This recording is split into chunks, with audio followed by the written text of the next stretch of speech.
আমার শ্বশুর আর শাশুড়ি সবসময় নিজেদের মধ্যে ঝগড়া করত।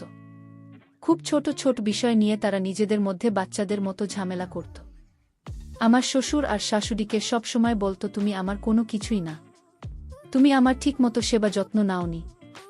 সেই কথা শুনে আমার শাশুড়ি আবার আমার শ্বশুরকে বলতো, তোমাকে বিয়ে করে তো আমার জীবনটাই নষ্ট হয়ে গেছে। আমি সেই সময়টার জন্য আফসোস করি, যে সময় আমি তোমাকে বিয়ে করার জন্য রাজি হয়েছিলাম। এখন প্রতিদিনই শ্বশুর শাশুড়ির ঝগড়া দিয়ে সকাল শুরু হতো, আর তাদের ঝগড়া দিয়ে রাত্রি হতো। একদিন আমার শাশুড়ি তার নিজের কাজকর্মের জন্য একজন চাকরানি রাখে। সে সব সময় আমার শ্বশুর শাশুড়ির সাথে থাকত। যখন থেকে সে এই বাড়িতে এসেছিল, তখন থেকেই সে খুব দুর্বল হতে শুরু করে। কিন্তু সেই চাকরানির আশাতে আমার শ্বশুর শাশুড়ি খুব খুশি থাকতে শুরু করে। তারা নিজেদের মধ্যে এখন আর ঝগড়া করে না। একদিন যখন আমি চাকরানিকে জিজ্ঞাসা করি যে, তোমার এই অবস্থা হয়ে যাচ্ছে কেন, তখন সে বলে, তোমাদের হিসাব ভগবান করবে। তার কথা শুনে আমি ভয় পেয়ে যাই। একদিন চাকরানি শাশুড়ির জন্য চা বানাতে বানাতে বেহুশ হয়ে পড়ে যায়। আমি সঙ্গে সঙ্গে তাকে হাসপাতালে নিয়ে যাই। যখন ডাক্তার তার চেক আপ করার পর ঘরের বাইরে আসি, আমি অবাক হয়ে যাই এবং ভয় পেয়ে যাই। যখন ডাক্তার আমাকে তার রিপোর্ট দেখায়, তখন আমি অবাক হয়ে যাই। আমার মাথায় তখন আকাশ ভেঙে পড়ে, কারণ সে 3 মাস ধরে শ্বশুরের সাথে। মূল ঘটনাটি শুরু করার আগে তোমাদের নিক ছোট্ট একটা অনুরোধ, তোমরা কষ্ট করে এই ভিডিওতে একটি লাইক দিয়ে দাও, আর চ্যানেলটি অবশ্যই সাবস্ক্রাইব করে পাশে থাকবে। এবার আসল ঘটনাটি শুরু করি। আমার নাম আয়না, আমিষ আবার থাকি। আমরা 3 ভাই বোন। আমার বাবা নিজের এলাকার মধ্যে একটা ক্লিনিক চালায়, আর আমার মা স্কুলে চাকরি করে। আমরা নিজেদের পরিবারে অনেক সুখী ছিলাম।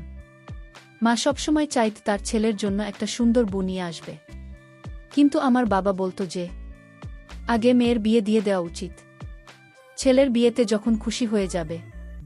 কিন্তু মেয়েদের বয়স বেশি হয়ে গেলে তাদের জন্য কোনো ভালো সম্বন্ধ হয়তো খুঁজে পাওয়া যাবে না। আমি আমার ভাইদের থেকে অনেক ছোট ছিলাম। আমি এখনও পড়াশোনা করতে চাইতাম। আমার ঠাকুমা এবং বাকি পরিবারের লোকজন চাইত যাতে আমার তাড়াতাড়ি বিয়ে হয়ে যায়।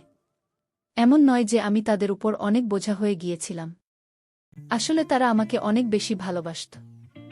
আমার নিজের ভাগ্যের উপর পুরোপুরি ভরসা ছিল। কিন্তু আমি এখনই বিয়ে করতে চাইতাম না।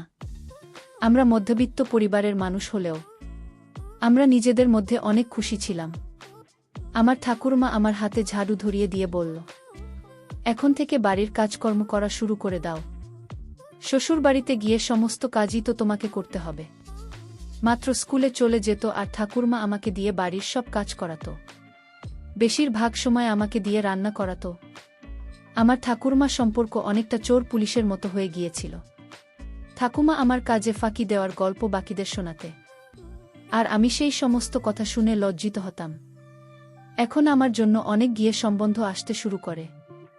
মা যখন বলে যে তার এক বান্ধবী ছেলের জন্য সে বোমা খুঁজছে, আর তারা তাদের ছেলের জন্য আমাকে দেখতে আসতে চায়, তখন মা বলল, ঠিক আছে। যখন তারা আমাকে দেখতে আমাদের বাড়িতে আসে, তখন সেই ছেলেটাকে আমার ঠাকুরমার অনেক বেশি পছন্দ হয়, আর তড়িঘড়ি করে আমার বিয়ে দিয়ে দেওয়া হয়।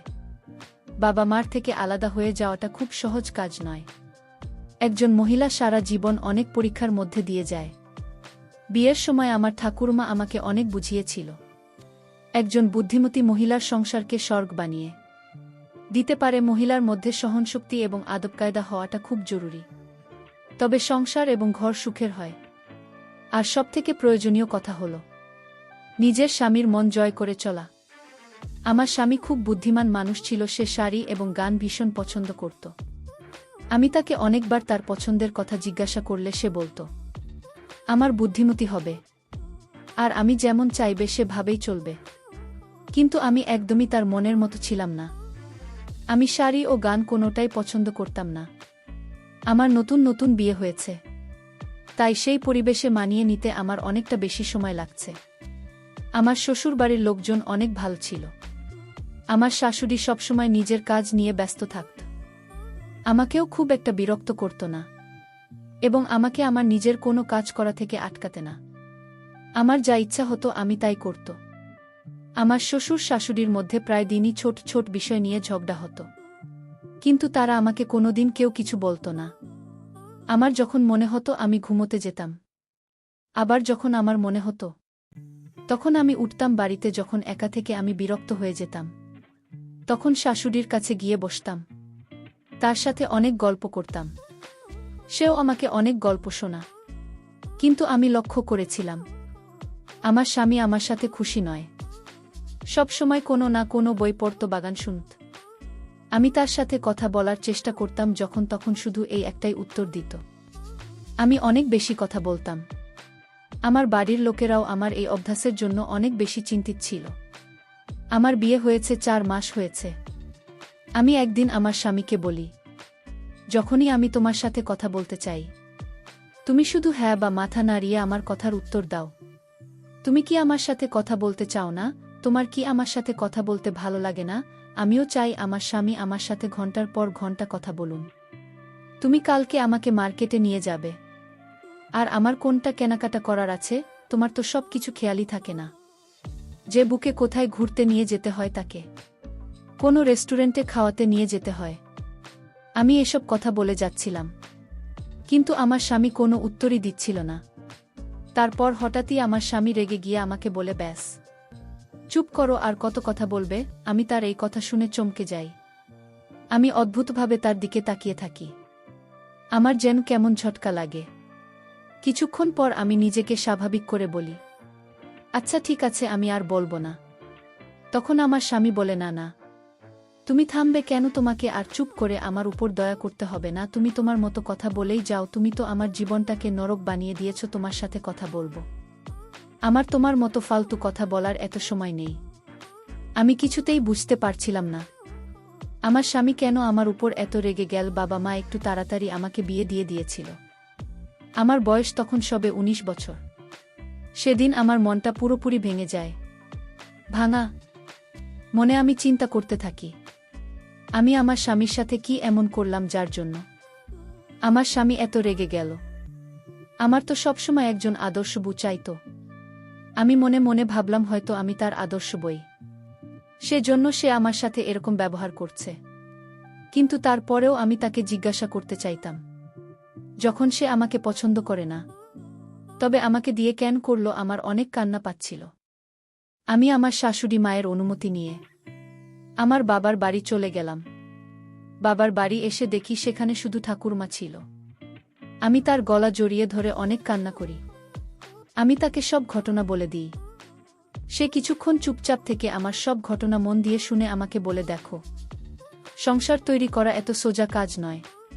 তার থেকেও মুশকিল কাজ হলো নিজের স্বামীর মনে নিজের জন্য জায়গা তৈরি করা। এটা নয় যে সে কোনো মেয়েকে পছন্দ করে হতে পারে। সে চায় যে তার বোন তার মতো হোক, তাকে বুঝুক। তার সব কথা শুনে চলুন। তুমি তার মন জেতার চেষ্টা করো, তাকে বোঝার চেষ্টা করো।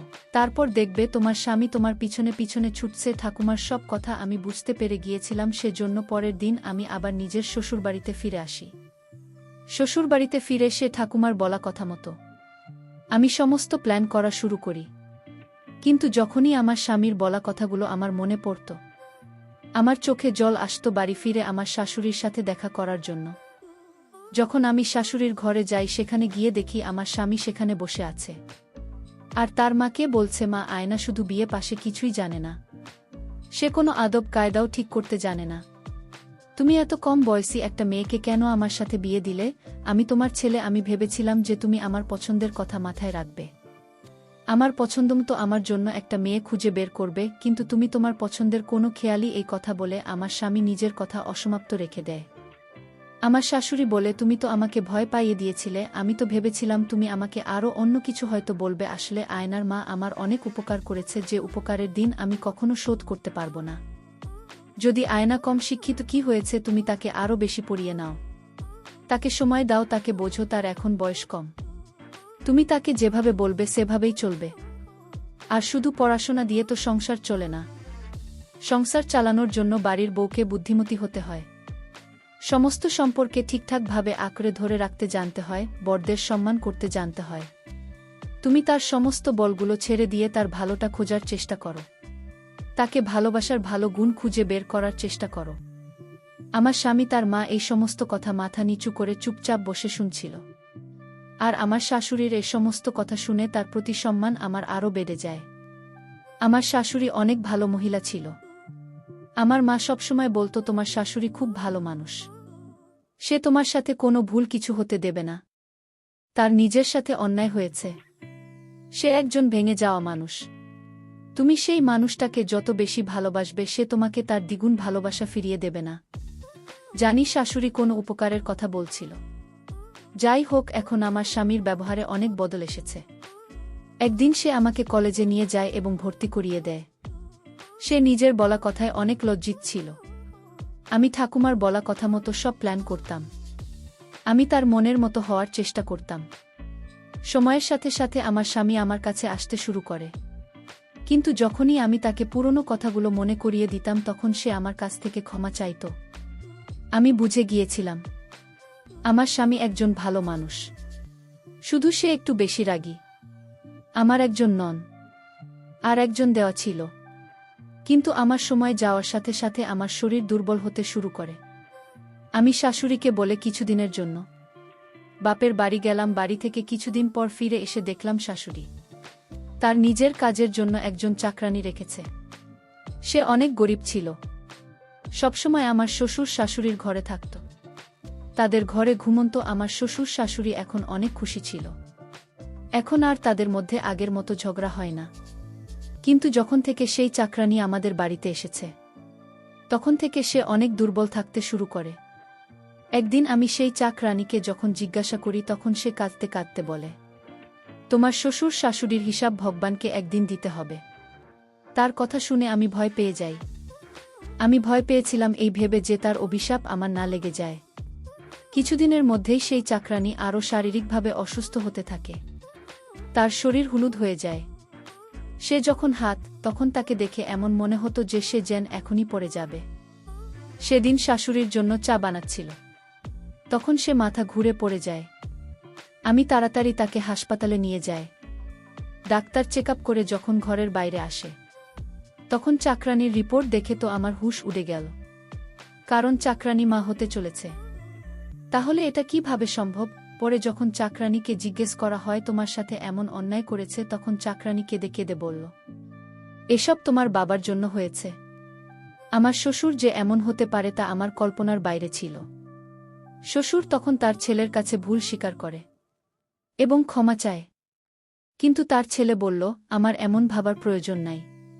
তুমি যে চাকরানীর সাথে অন্যায় করেছ সেটার জন্য তোমার বিচার হওয়া উচিত। তারপর তার ছেলে পুলিশকে ফোন দেয়, আর পুলিশ এসে তার বাবাকে গ্রেপ্তার করে নিয়ে যায়। আর এদিকে চাকরানীকে 10 লাখ টাকা দিয়ে ভালো একজন পাত্র দেখে বিয়ে দিয়ে দেয়।